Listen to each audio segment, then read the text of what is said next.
texto. Então, meus queridos, a humildade é uma coisa que existia na vida de Davi. Se você ler o Salmo 131, ele diz assim: Senhor, o meu coração não se exaltou, nem os meus olhos se levantaram, e eu não me exercito em grandes obras. E ele disse assim: olha, de certo que fiz descansar o meu coração.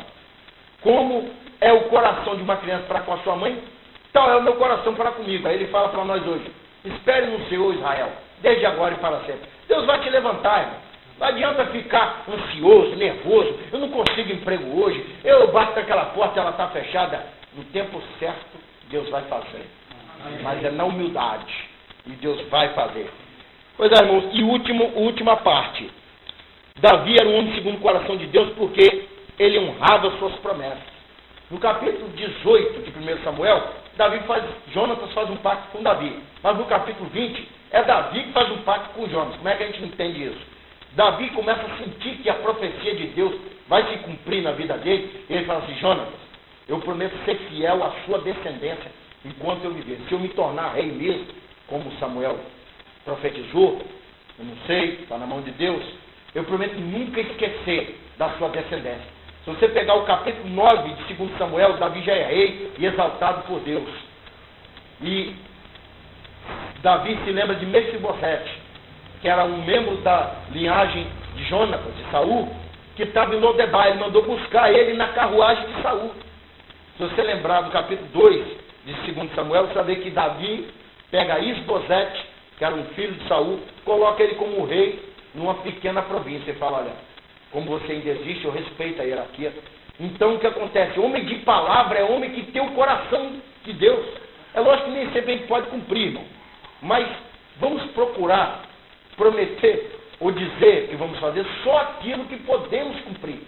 Davi não disse: eu vou constituir os filhos reis sobre mim. Ele não disse isso. Ele disse: eu prometo cuidar da sua descendência. E foi o que ele fez. Mefibosete morreu a vida dele todinha usando coisas de marca e comendo do bom e do melhor ao lado do rei. Amém? Amém? Mas você fala: rapaz, um homem que tem essa característica. Agora nós vamos entrar na mensagem.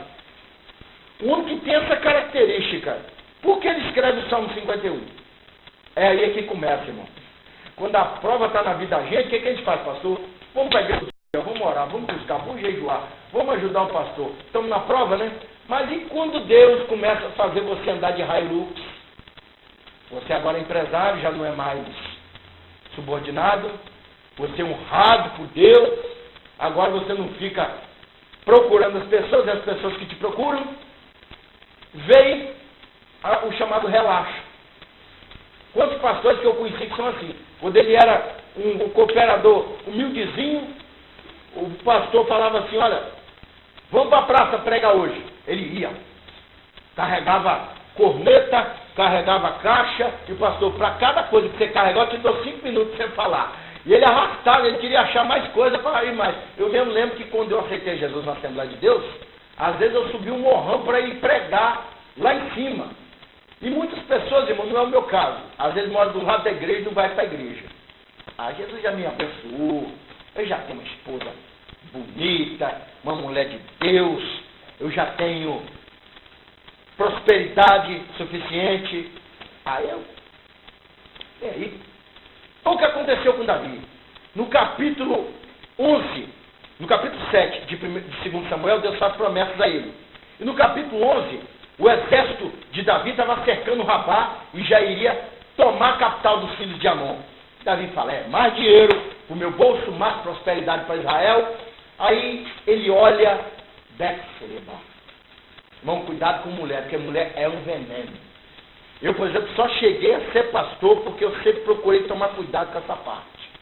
Entendeu? Porque se você se tornar um cristão mulherengo, daqui a pouco você cai em adultério e perde tudo aquilo que você demorou para conquistar. Então o que acontece? Fala, Deus. Davi olha para Betseba, olha só que coisa interessante. Ele vê aquela mulher bonita tomando banho, ele olha para os seios, para as nádegas dela, o cabelo, o rosto. Nossa, isso aqui perfume, será que é da Monange? Nossa, que maravilha. Aí Davi fala assim, pergunta, quem é aquela mulher? Ele procura informações sobre ela. Diz Tiago, no capítulo 1, verso 14, ele diz assim que o pecado começa na concupiscência, ou seja, na cobiça. Ele viu, gostou, eu quero conhecer. Mas eu não vou me aproximar. Se uma mulher bonita dessa deve ser casada, pela idade dela, seus 30, 40 anos, deve ser casada. Quem é essa mulher? Aí o informante falou assim, bom, ela é mulher de Urias, né? Ela, enfim, ela apresentou as características dela e falou assim, essa mulher não parece ser muito difícil não, hein, rei? Cuidado, tem crente endemoniado dentro da igreja, hein? Parece ser fácil, hein? O que você acha? Bonita, né? O senhor tem tantas esposas. Você acha que Deus vai ligar se você pegar essa mulher? Olha só. Davi é? Bom. Porque Davi era um homem adúltero. Vamos dizer bem claro. Deuteronômio 17 diz assim, o rei não pode ter excesso de contingente, ou seja, muitos soldados, porque Deus vai guerrear por ele. O rei não pode ter muito ouro, porque a riqueza corrompe o homem. E o rei não pode ter mais do que uma mulher. E Davi tinha um monte. Aí o que acontece? Ele fala, eu acho que eu vou pegar mais uma. Eu já tenho Abigail, já tenho Mical, já tenho tanto. Eu vou pegar essa mulher. Entendeu? Aí o que acontece? Conta a história do capítulo 11 de 1 Samuel, que Davi nem falou com ela, já foi deitando, porque alguém já foi jogando a conversa, chamada ideia para ela. Falou assim, olha, o rei quer te conhecer. Aí ela era uma mulher espetaculosa. O rei, eu não tenho que estar me olhando mesmo. O rei, porque tem mulher dentro da igreja, irmão, que quer ser igual às mulheres do mundo. Tem mulheres do mundo que elas ganham até carro, presente, que elas são bonitas, muito homem dá, para ter uma noite de amor com ela, entendeu? Então tem mulher dentro da igreja que imita as mulheres do mundo, que era o caso de Betseba, que não servia a Deus. A luxúria na vida dela, e o diabo fala, é agora que eu derrubo o homem segundo o coração de Deus. O diabo só esperando, eu já joguei a minha semente, e agora ele vai cair. Aí Davi olha para ela, você é linda mesmo, hein? Já te passaram a ideia? Aí ela disse, já. Concorda? Concordo. Então, aproveitando que as minhas esposas não estão em casa, a casa é nossa. E caíram em pecado. Davi fala, olha, ele está igual a pessoa que vai ali e faz necessidade de alguma pedra em cima. Só que a caatinga fica ali. E Deus estava olhando e fala, Davi, estou de olho em você. E ele gostou da mulher e falou, rapaz, na época não existia preservativo e nem anticoncepcional. Não, Davi perguntaria, você tomou a pílula? Aí o que acontece? Essa mulher vai engravidar. Eu vou chamar o marido dela. Aí ele deita com ela e o menino que nascer é dele. Olha só aí como Deus faz. Chamou Urias.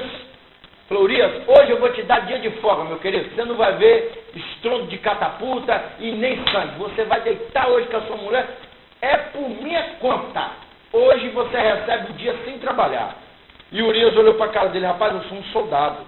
Como é que eu vou poder ter alguma coisa com a minha esposa pensando na guerra? E aí Deus começou a trabalhar. Passa-se um tempo, Davi fala, eu vou pegar essa mulher para mim. Ele mata Urias na espada do Amalequita, que é como no futebol. Vamos tentar explicar isso com parte do futebol. O zagueiro não serve para estar no ataque, não é isso? Se você bota um zagueiro no ataque, o ataque fica lento. Isso. E o que acontece? Davi colocou Urias na frente. Ele era quem operava catapulta. Ele falou assim, você vai ficar no ataque hoje. E o Amalequita matou ele. Aí o que Davi fez? Eu vou dar uma de bom moço, vou me melhorar, se fosse no Brasil, né? Vou preparar minha reeleição e vou pegar essa mulher para mim, vou cuidar dela. O que acontece? Deus usa o profeta Natan, profetiza, Davi fica debaixo de uma grande provação, e aí onde ele escreve o Salmo 51. Meu querido, eu sei que a mensagem está grande, mas olha só. Cria em mim, ó Deus, um coração puro e renova dentro de mim um espírito reto. Não me expulse da tua presença e nem retire de mim o teu Santo Espírito. Está aí alguém que quer vencer em Cristo. Alguém que busca a capacitação.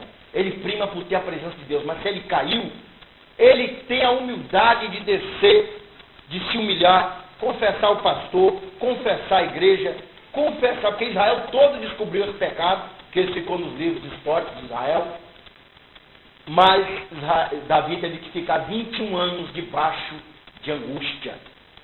Se você pegar, por exemplo, o restante de 2 Samuel, você vai ver que Absalão tenta tomar o reino de Davi, você vai ver que Amon estupra a própria irmã, e Absalão mata ele. Davi ficou 21 anos debaixo de angústia. Pensa bem nisso, meu querido. Você que busca a Deus capacitação. Essa capacitação não é só teologia. Eu sou formado. Capacitação também é mansidão, capacitação é maturidade, né, pastor? Isso se ganha, o pastor também ele deve ser formado, normalmente os batistas são formados em teologia, é uma coisa que eu gosto na igreja batista. Organização. Camarada, quando é pastor mesmo, não é meia colher não. Então o que acontece? Você que hoje de repente intenciona cair, pensa bem nisso. Na vergonha que você vai passar, Deus vai ficar, de repente, por um tempo, sem te ouvir, até que você ganhe intimidade com Deus. Porque Deus ouve o pecador. Quando ele chora muito, Deus até ouve. Agora, Deus atende? Deus pode acalmar o coração dele. Agora, são poucos que Deus ouve e atende. Elias, por exemplo, eu estava ouvindo um pregador falar esses dias. Elias, ele profetizou em nome dele que não iria chover Israel durante 3 anos e meio, e choveu. Você, quando tem vida com Deus, você tem que tomar cuidado com o que você fala. Eu conheci uma missionária. Ela mora lá na serra, o marido dela tinha uma boca porca, carroceiro, e ele falou assim, ela falou assim, Senhor, eu podia deixar esse homem mudo, esse homem parar de falar palavrão. Ele ficou 3 dias sem falar nada. Você, quando tem intimidade com Deus, irmão, bom senhora, bom dia, você tem que tomar cuidado com o que você fala. Uma vez o meu pai estava me perseguindo dentro da minha casa, e ele falou assim, pai, se Deus seu não vale nada, por isso que você está nessa luta. Eu falei assim, meu Deus, não vale nada, né? Então Deus vai dar um sinal aqui, hoje, nessa casa, para o senhor ver que Deus é na minha vida. O que ele mais queria lá em casa era um ventilador, que fazia muito calor. O ventilador queimou. Ele falou, rapaz, você é um macumbeiro? Eu falei, não, disse que Deus ia dar um sinal. E você deu sorte de Deus não tocar em você, porque eu já vi um de Deus, que a pessoa tocou na unção dele, ficou aleijado na hora. E a pessoa teve que ir lá se consertar com ele para Deus fazer a coxa da pessoa voltar de novo. Então, meu querido, você quando anda com Deus, Deus protege você. Peça a Deus capacitação. Não prime pelo Espírito Santo, não dê lugar ao pecado. Porque é difícil a gente com essa idade viver sem o que a mordomia do mundo dá. Mas procura Deus capacitação. Senhor, eu não quero consumir drogas. Eu não quero sexo antes do casamento. Senhor, eu não quero viver na mentira. Se eu quero amar a tua palavra. E para finalizar, meus queridos, eu sei que Davi, ele teve 3 grandes deslizes na Bíblia. Pega o capítulo 27 de 1 Samuel, você vai ver que Davi matava às vezes seus próprios irmãos, que ele andava no meio dos filisteus. Você pegar o capítulo 11 de 2 Samuel, ele cai com Betseba. No 21 de 2 Samuel, Davi dá lugar ao diabo. Davi cometeu deslize. Isso fala que nós como cristãos, por mais que a gente busque a perfeição, a gente erra. Por isso que Paulo disse, o bem que eu quero fazer, eu não consigo fazer. Mas o mal que eu não quero está na minha frente, que é uma lei do pecado. Mas procure ter um coração perdoador. Qual foi a vitória de Davi? Se você pegar o capítulo 30 de Ezequiel, você vai ver que Deus chama Jesus de Davi. Por isso que lá na frente você fala, Jesus filho de Davi. Deus fala assim no capítulo 37, verso 24 de Ezequiel. Naqueles dias, nos dias futuros, quando Deus restaurar Israel, Davi reinará no meio deles. Ou seja, Jesus, aquele Davi ali, é uma ilustração de Jesus. Que Deus está falando, um homem segundo o meu coração vai reinar na terra. E algumas explicações da Bíblia, no capítulo 23 de Jeremias, você vai ver que que Israel é comparado com Davi. Por isso, Jesus, filho de Davi, não é? Jesus, filho de Israel, filho de Judá, filho da verdadeira adoração. Saiba que Deus destacará o seu nome. Deus fará você crescer, Deus fará você prosperar e você será inspiração no futuro. Qual é o seu nome? André. Alguém vai falar, eu quero ser como o irmão André. Inclusive a Missão Batista tem um pioneiro em missões chamado André. Aconteceu uma coisa interessante, pastor, eu vou contar rápido para terminar. Ele estava na Rússia comunista e cheio de Bíblia no fusquinha dele. E aí o guarda chegou, o guarda comunista, falou assim, o que você está levando aí? E Bíblia era pior do que droga. Se ele pegasse ele com maconha ali, ele passava. Agora, de repente, o cigarro, o guarda até fumasse um baseadinho, mas a Bíblia não pode entrar. Aí ele dizia assim, quem é você? Eu falei assim, meu nome é Andrei, que Andrei em russo é André. Ele falou assim, o que você está levando aí? É uma carga que precisa de urgência. Aí o guarda falou, abre o capô. Aí ele abriu o capô, olhou para a cara do irmão André, fechou o capô, foi lá, ligou, aí ele chegou perto dele e falou assim, o senhor está liberado. Aí ele falou, será que esse guarda é crente? E o que ele viu aí foi Bíblia. Ele falou assim, olha, só tem que ir logo, porque senão os alfaces do senhor vão apodrecer todos. Deus mudou a mente dele, fez ele ver a Bíblia como se fosse alface. Amém? Fala, pastor. Nesse episódio, é o seguinte: quando o padre pergunta o que ele estava levando, ele disse para o padre: eu estou levando Bíblia. Estou levando Bíblia. Ele falou Bíblia para o padre. Pois é, falou a verdade, mas Deus deu livramento. Por ele ter falado a verdade, o guarda virou voltar. Fosse outra pessoa, não, que eu estou levando aí uma coisa, rapaz, é explosivo. Tentaria uma malandragem pro guarda. Então eu não vou mexer com isso não, passa logo, entendeu? Então, irmãos, para alcançar a vitória da parte de Deus, fala a verdade, mais que você perca, mais que você, entendeu? Tem muitas igrejas por aí que o movimento homossexual já é, por exemplo, na diocese de Hampshire, da igreja anglicana, tem um homem chamado Jim.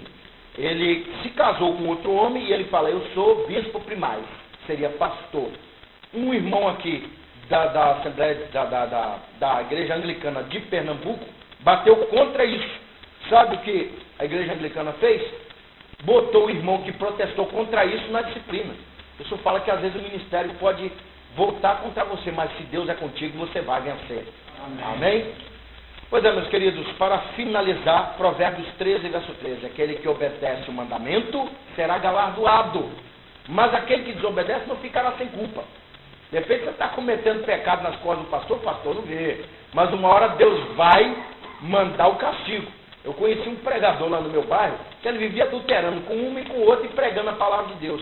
Um dia ele caiu numa vergonha tão grande, que a própria mulher que adulterou com ele entrou dentro da casa dele, xingou ele de tudo quanto foi nome e abriu para plenos pulmões na frente de todo mundo: ó, esse homem aí não é crente não. Tá? Ele me chamou um dia para ir na casa dele, falando que era para olhar a casa dele, ele caiu em pecado comigo. Isso é um vagabundo. Meu querido, muito cuidado. Deus pode permitir que alguém usado por Satanás envergonhe a gente. Então vamos andar na verdade, que quando você anda na verdade, fala: ei, diabo, cala a boca. Ele vai ter que te obedecer. Amém? Quantos receberam a palavra de Deus hoje? Amém. Ministério César Augusto, Lâmpada de Deus, mensagens de vida. Agradeço a rica oportunidade. 1, 2, 3. Em Cristo nós somos mais. Glória a Deus. Estamos aqui no projeto de recuperação, a responsabilidade do pastor Pedro, em Cangaíba, dia 3, não é isso? De dezembro do ano de 2011, mensagem para memorial. Um abraço a você também que vai me assistir pelo DVD ou pela internet, e também a todos vocês aqui, ao pastor Pedro, nossa consideração, nosso respeito. Meus queridos, vamos nos pôr de pé, você que trouxe a sua Bíblia. Vamos ler hoje o Salmo 51. Eu acredito que Deus vai falar hoje sobre capacitação. O tema da mensagem é capacita-me, Senhor. Quantos querem que Deus capacite a sua vida? Amém. O pastor falou sobre o ouro que é refinado, ele é refinado no fogo. E para a nossa vida, fala de renúncias, na verdade. Às vezes você gostaria de se vingar de alguém, e às vezes você sabe como fazer, sabe onde arrumar as armas, mas você diz: agora eu sou nova criatura. Você orando a Deus, você fala: Senhor, capacita, me ajuda a perdoar, me ajuda a entender que decepções não vêm só na sua vida, vem na vida do ímpio. Só que o ímpio segue o caminho da natureza dele e ele vai parar na cadeia, vai parar no necrotério, vai ficar aleijado, mas você vai levantar a bandeira da vitória. E Deus não vai matar seus inimigos.